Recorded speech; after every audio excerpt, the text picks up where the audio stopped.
और अब आप देख रहे हैं देवभूमि एक्सप्रेस। उत्तराखंड बीजेपी को 1 जुलाई को मिलेगा नया अध्यक्ष। कल अध्यक्ष पद के लिए होगा नामांकन, ये बड़ी जानकारी इस समय मिल रही है। उत्तराखंड बीजेपी को 1 जुलाई को नया अध्यक्ष मिलने जा रहा है। कल अध्यक्ष पद के लिए नामांकन होगा।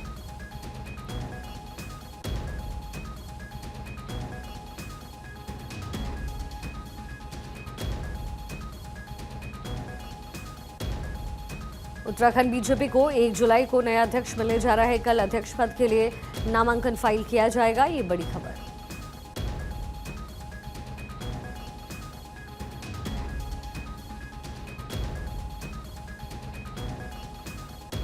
हरीश थपलियाल मेरे सहयोगी समय कनेक्टेड हैं।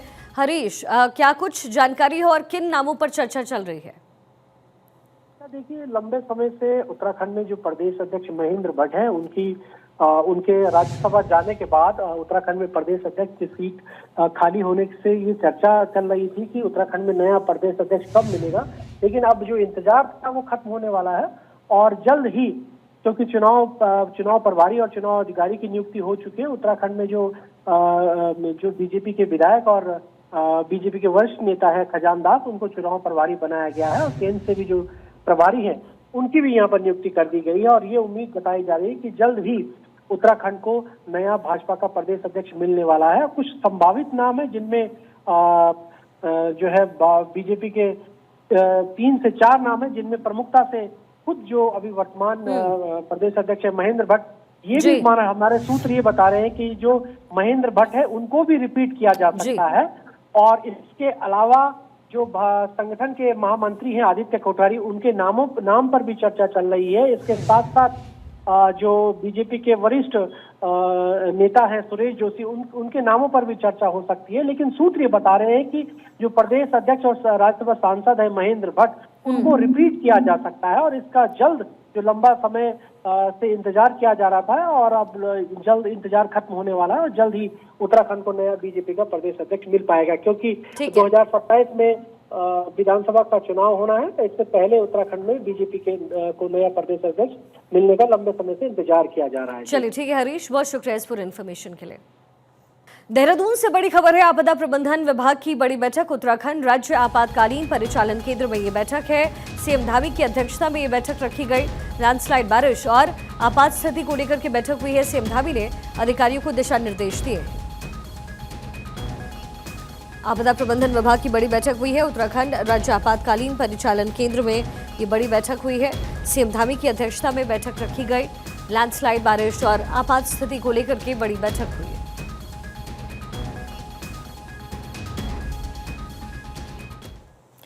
सीएम धामी ने अधिकारियों को दिशा निर्देश दिए। इसके साथ ही उत्तराखंड के बड़कोट तहसील में बादल फटा, ये घटना हुई है।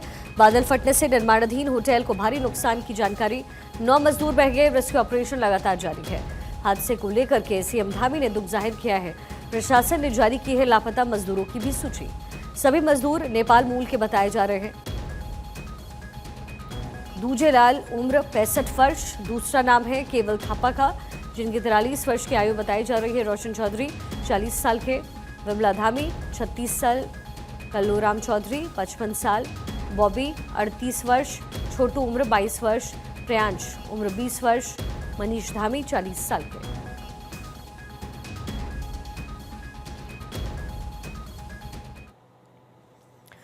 ऋषिकेश में मानसून की पहली बारिश ने कई इलाकों में मुसीबत बढ़ा दी है। सड़कों पर जलभराव की समस्या खड़ी हो गई, तो वहीं नदी नाले उफान पर है, जिससे लोगों की परेशानी बढ़ गई। वहीं प्रशासन ने भारी बारिश वाले इलाके में मुस्तैदी बढ़ा दी है और एसडीआरएफ की टीम को तैनात कर दिया गया।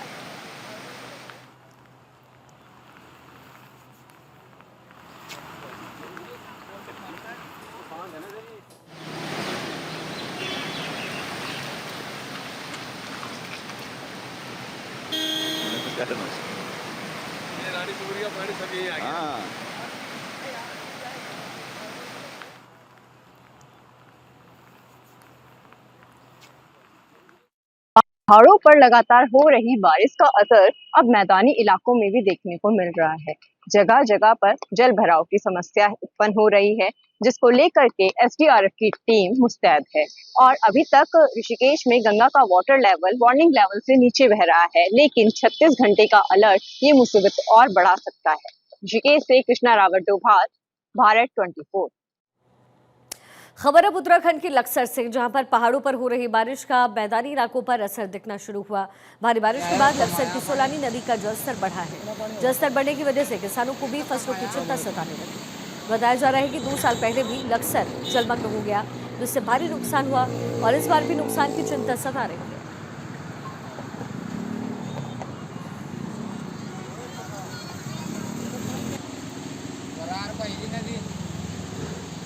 कार खड़ी ना, कार देख रहे